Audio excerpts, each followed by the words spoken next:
Promesse biblique du jour. Aujourd'hui, comment Jésus t'a rendu riche à la croix? Bonne question. Dans 2 Corinthiens chapitre 8 verset 9, il est écrit « Car vous connaissez la grâce de notre Seigneur Jésus-Christ, qui, pour vous, s'est fait pauvre, de riche qu'il était, afin que par sa pauvreté, vous fussiez enrichis. » À la croix, notre Seigneur Jésus-Christ, avant de rendre l'Esprit, avait dit « Tout est accompli », ce que les Saintes Écritures nous relatent dans Jean chapitre 19 au verset 30. Dans le tout accompli, chers amis, il y a vraiment ce petit mot tout, T-O-U-T. L'œuvre salvatrice de notre Seigneur Jésus-Christ à la croix fut une œuvre qui a pris en compte tous les domaines de la vie humaine, spirituelle, santé, finances, professionnelle, familiale. Ainsi de riche qu'il était, il s'est fait pauvre à notre place afin que nous soyons riches. Quelle grâce! Comment le mal financier est venu sur Jésus à la croix afin que le bien financier correspondant vienne sur nous? Jésus a vécu dans l'abondance.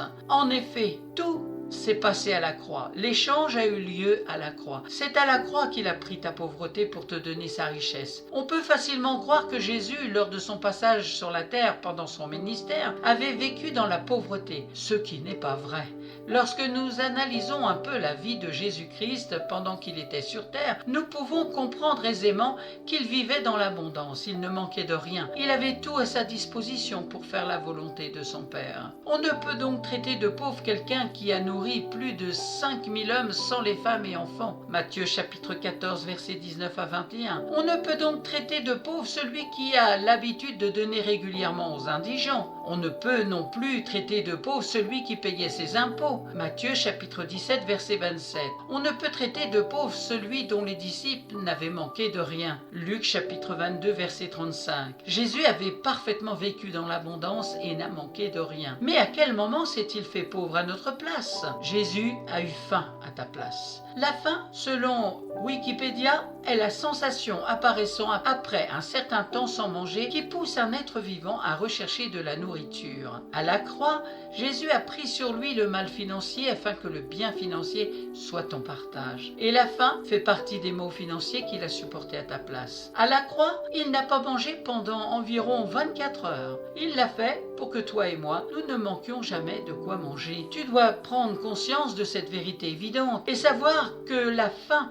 n'est pas ton partage. Dieu le Père, dans son amour infini pour toi et moi, a déjà réglé tous nos soucis par l'œuvre salvatrice de notre Seigneur Jésus-Christ. C'est notre assurance et c'est sa garantie. Enfant de Dieu, ton grand frère Jésus-Christ a déjà réglé ton souci de faim à la croix depuis plus de 2000 ans. Cet échange divin est pourvu par la grâce et tu ne peux donc le recevoir que par la foi. La faim n'est donc plus ta portion. La prochaine fois, dans Promesse biblique, nous verrons la suite. Nous verrons que Jésus a eu soif à ta place, que Jésus s'est dénudé à ta place. Merci d'avoir pris du temps pour écouter la parole de Dieu dans Promesse biblique du jour. Merci Saint-Esprit pour ta parole qui est puissance de vie, qu'elle puisse toucher le cœur de tous ceux que tu auras convoqués aujourd'hui à écouter ta parole. Merci pour l'œuvre que tu fais dans le cœur et dans le corps de chacun. Merci. À toi soit toute la gloire dans le beau nom de Jésus. Amen.